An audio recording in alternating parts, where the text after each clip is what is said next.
How to download CapCut in laptop without Bluestacks. Hello guys, this is Atticus and welcome back to another tutorial video. In today's video, I'll teach you guys how you can download CapCut without using Bluestacks on your laptop. So without any further ado, let's dive right into it. First step is you'll need to search for CapCut in any of your browser. So search for CapCut download, and after you search for it, you'll see the CapCut's official website. You can head over there. After you are on your CapCut's website, you will see an option to download for free. Tap on it and it will redirect you to another place where it will start downloading. And as you can see, the exe file for CapCut has already been downloaded.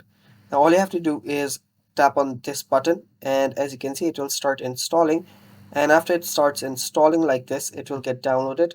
And as you can see, I already have the CapCut running in my Windows device. And that's basically how you can download CapCut in your PC or laptop without using BlueStacks. And yeah, that's all for today's video.